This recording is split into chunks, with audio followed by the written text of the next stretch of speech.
జై శ్రీమన్నారాయణ.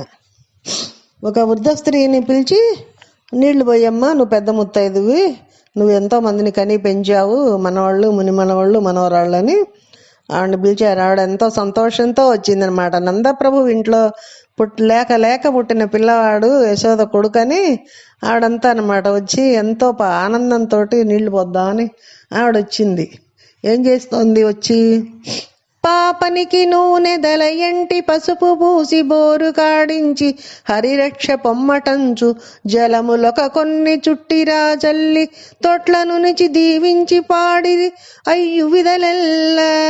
ఉవిదలెల్లా ఆ స్త్రీలంతా.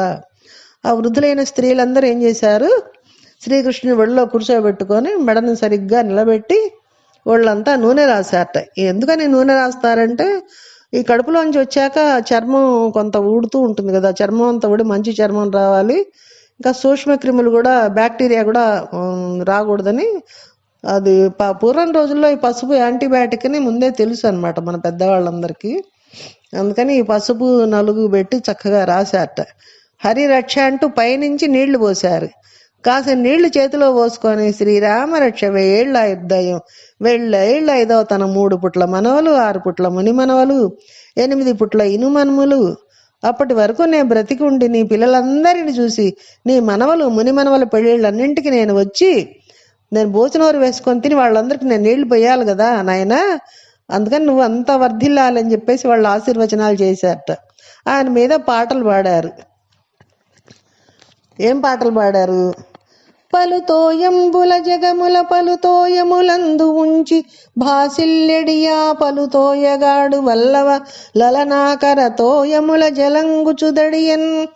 ఆయన లోకాలన్నిటినీ ప్రళయం చేసేయాలి అనుకున్నప్పుడు నీళ్లలో ముంచేసి తాను మాత్రం ఏమీ తెలియని అమాయకుడిలా ఒక మర్రి ఆకు మీద పడుకొని బొటనవేలు కాలి బొటనవేలు నోట్లో పెట్టుకొని అది చీకుతూ పడుకుంటే వటపత్ర సాయిలాగా ఏమి తెలియని వాడిలా ఈ వృద్ధ గోపకాంతల తొడ మీద ఈ కాళ్ళ మీద పడుకొని నీళ్లు పోయించుకొని ఉక్కిరి బిక్కిరి అయినట్లుగా పడుకున్నట్టు దొంగ కృష్ణుడు.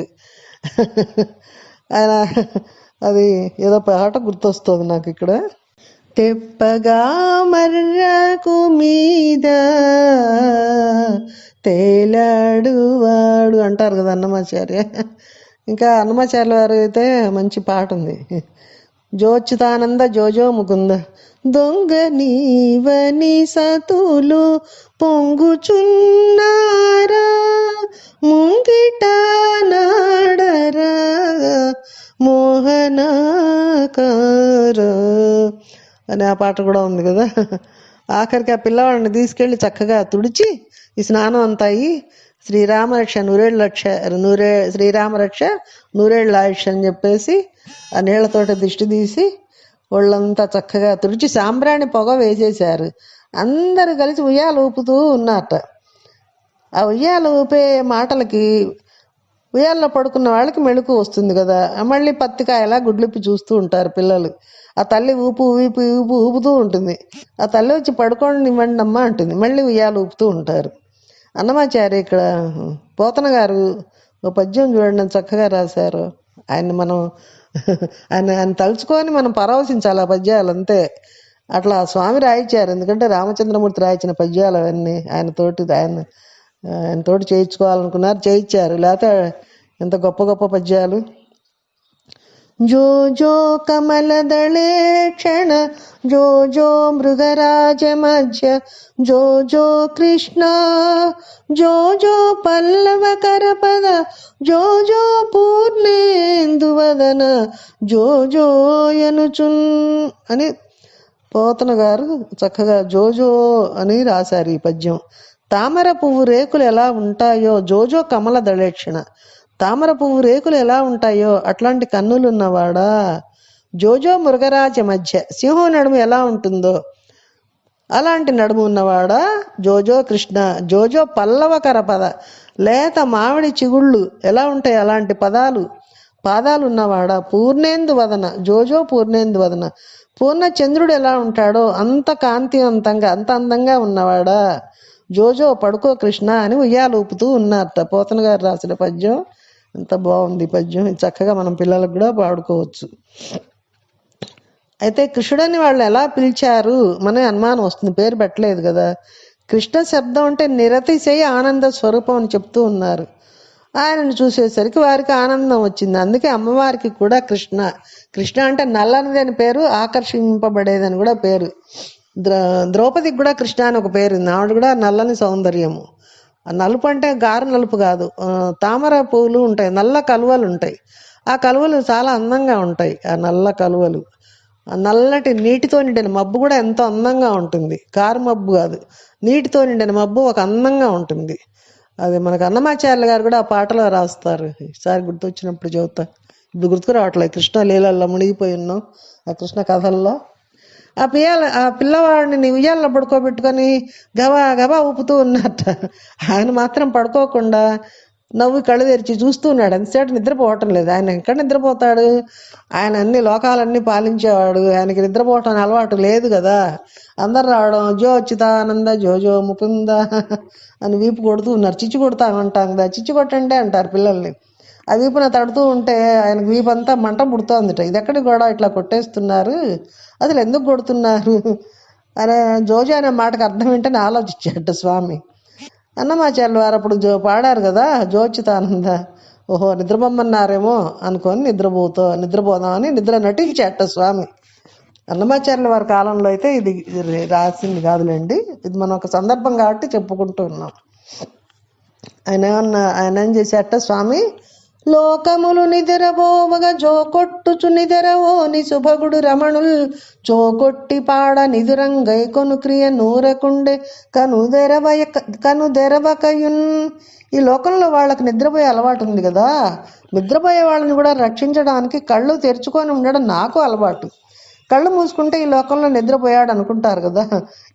ఈ వీపు మంట తగ్గాలంటే కనురెప్పలు మూసుకుంటాను అని ఆయన నిద్రపోయిన వాడిలా కనురెప్పలు మూసుకున్నట్ట. అప్పుడు గోపికా స్త్రీలందరూ అమ్మయ్య ఈ పిల్లవాడు పడుకున్నాడమ్మా, ఇందాడి నుంచి ఊపుతూ ఉంటే ఇప్పటికి పడుకున్నాడు అని, పదండి మళ్ళీ మనం ముచ్చట్లాడితే ఇక్కడ లేస్తాడు అనుకుంటూ కృష్ణుడు నిద్రపోయాడు అనుకొని వాళ్ళందరూ కూడా అక్కడి నుంచి పక్కకి వెళ్ళిపోయారు అనమాట. నిద్రపోయాడు ఇంకా మనం కదిలించకూడదు అనుకొని. ఇక్కడ పూతన సంహారం వస్తూ ఉంది. కంసుడు దేవకి వసుదేవుల వద్దకు వెళ్ళి ఈ జరిగిన మారణకాండలో తన ప్రమేయం ఎంత మాత్రం లేదని వేదాంతాన్ని అడ్డుపెట్టుకునే ప్రయత్నం చేశాడు. ఈ వేదాంతం చెబుతూ ఉంటారు రాక్షసులు కొంతమంది, చాలా విచిత్రంగా ఉంటుంది. అంటే వాళ్ళకైతే ఒక ఇది, వేరే వాళ్ళకైతే ఒకటనమాట. వాళ్ళదే బాధ కొంతమంది ఉంటుంది. మా బాధలే బాధలు, ఎదుటి వాళ్ళ బాధలు కావు అనుకుంటారు. వాళ్ళకి వస్తేనే కష్టం అనమాట, ఎదుటి వాళ్ళది కష్టాలు కావు. ఆ రకంగా మాట్లాడుతుంటారు. ఎవరు మరణానికి ఎవరి కర్తలు అని మాట్లాడాడు కదా, అయిపోయింది అదంతా కూడా. కంసుడు అనక నిజంగా సత్యాన్ని గ్రహించి ఉంటే అంత పాపకార్యం చేయకుండా బతికిపోయి ఉండేవాడు. తను సత్యం, తను జీవించి ఉంటాను, నేనే సత్యం అనుకున్నాడు. అందుకంత పాపకార్యం చేశాడు. సరే అయిపోయింది. ఇప్పుడు ఇంకా భయం ఉంది. అశరీర వాణి ఇప్పుడు ఆ దేవి రూపంలో మళ్ళీ చెప్పింది కదా. దేవి కృష్ణ ఆ తల్లి దుర్గా రూపంలో వచ్చి మళ్ళీ చెప్పింది కదా, ఆడపిల్ల యోగమాయ పైకెళ్ళి ఆవిడ చెప్పింది కదా, నేను చంపేవాడు నాతో పాటు పుట్టాడు, వేరే ఒక చోట పెరుగుతున్నాడని. ఇక మళ్ళీ భయం మొదలైందనమాట. ఈ భయం మొదలై ఆలోచిస్తూ ఉన్నాడు, ఎక్కడ పెరుగుతూ ఉన్నాడు, నేను ఎలా కనుక్కోవాలి అని. ఏం చేశాడు, ఇంకా పూతన, తృణావర్తుడు, ధేనుకాసురుడు, గార్ధబాసురుడు ఇలాంటి రాక్షసులందరినీ పిలిచాడనమాట. రాజా రాక్షస రూపేణ వ్యాఘ్ర రూపేణ మంత్రిణ సేవకా స్వేన రూపేణ యథా రాజా తథా ప్రజ. ఈ వాక్యం ఇక్కడ యథా రాజా తథా ప్రజ అంటూ ఉంటారు కదా. రాజా రాక్షస రూపేణ వ్యాఘ్ర రూపేణ మంత్రిణ సేవకా స్వేన రూపేణ యథా రాజా తథా ప్రజ. రాజు దుర్మార్గుడై దౌర్భాగ్యుడై చేరాని పనులన్నీ చేస్తూ ఉన్నట్లయితే ప్రజలకు భయం అనమాట. భయం ఉండదు. వాళ్ళు కూడా ఏం చేస్తారు, మేము కూడా ఇలాగే ఉండొచ్చు అనుకుంటారు, అంతే కదా. యథా రాజా తథా ప్రజ. వాళ్ళు కూడా అటువంటి వంచనాలు చేస్తూ వాళ్ళు కూడా క్రూర కృత్యాలు చేస్తూ ఉంటారు. ఈ రాక్షసుడు రాజుగా ఉన్నప్పుడు ప్రజలు కూడా అలాంటి వాళ్ళే, పెద్ద పుల్లలాగా చేరతారట మంత్రులు. వాడి వద్దకు తోడేళ్ల లాంటి సేవకులు చేరతారట. వాళ్ళందరూ ఎట్లా ఉన్నారో ప్రజలందరూ అలాగే ఉన్నారు. రాజ్యాన్ని కంసుడు పరిపాలించే రాజ్యం మధుర. అంటే మధురంగా ఇంద్రియాలన్నిటి తిప్పుతూ ఉంటుంది. అది సుఖాన్ని మాత్రమే కోరుతుంది, సత్యాన్ని గ్రహించదు ఎప్పటికీ అని. కంసుడు వారందరినీ పిలిపించి ఏం చెప్పాడంటే, మీరందరూ చూశారు కదా, నేను నిన్న ఆడపిల్లని చంపబోయాను, ఆవిడ వెంటనే స్త్రీగా మారిపోయి పైకి వెళ్ళిపోయింది. అలా పైకి వెళ్ళి నీవు తొందరగా మరణించబోతున్నావు కంస, నిన్ను చంపేవాడు నాతో కలిసి పుట్టి వేరొక చోట పెరుగుతున్నాడు అని చెప్పింది కదా, నాకు కొంచెం భయంగా ఉంది అన్నట్ట. అది ఆ రకంగా భయపడుతూ వాళ్ళతోటి చెప్పాడు తన స్నేహితులతో. కంసుడు దేనికి భయపడుతూ ఉన్నాడు? తన మంచి గుణాలతో ఉంటే భగవంతుడు ఎందుకు చంపుతాడు? చంపడు కదా. వీళ్ళందరినీ హింసిస్తూ ఉన్నాడు, రాక్షసులందరినీ చేరదీశాడు, మంచి వాళ్ళందరినీ చంపుతూ ఉన్నాడు, సత్పురుషుల్ని. యజ్ఞ యాగాలు లేవు, మళ్ళీ ఆ రకంగా తయారైంది ఆ మధుర రాజ్యం. ఏమంటున్నారు ఈ తృణావర్తుడు, పూతన వీళ్ళందరూ కూడా? ఇట్టైన దడయనేటికి పట్టణముల మందలందు పల్లెల నెల్లన్ పుట్టెడి పెరిగడి శిశువుల పట్టి వధించెదము మమ్ము బంపు మధీశా. ఓ రాజా, నీకు ఈ మాత్రం దానికి భయమా? ఎందుకు మీకు భయం? మీ ధాటికి ఆగలేక దేవతలందరూ బ్రహ్మ దగ్గర విష్ణు దగ్గర దాక్కొని ఉన్నారు. మీ శక్తి మామూలుది కాదు. మీరు మాకు ఒక ఆజ్ఞ ఇచ్చారంటే మేము వెళ్తాం. చూడండి, వెళ్ళి ఏం చేస్తామో తెలుసా? పట్టణాలు లేదు, పల్లెలు లేదు, ఈ జనపదాలు మందలు ఎక్కడ పడితే అక్కడికి వెళ్ళి ఈ కొత్తగా ఎవరైతే పుడతారో ఆ పిల్లల్ని దగ్గరికి, పళ్ళు వస్తున్న పిల్లల దాకా, అంటే ఒక సంవత్సరంలో పిల్లల్ని, పుట్టిన పిల్లల దగ్గర నుంచి ఓ సంవత్సరంలో పిల్లలందరినీ కూడా వెతికి చంపేస్తామని చెప్పారట వాళ్ళు. ఆ ఊళ్ళో వాళ్ళని చంపేద్దామని వాళ్ళు తయారయ్యారనమాట, ఆ చుట్టుపక్కల ఊళ్ళల్లో పిల్లల్ని. ఇవన్నీ ఎందుకని? ఒక కంసుడు బతకటానికిట. చూడండి ఎంత దుర్మార్గపు ఆలోచన.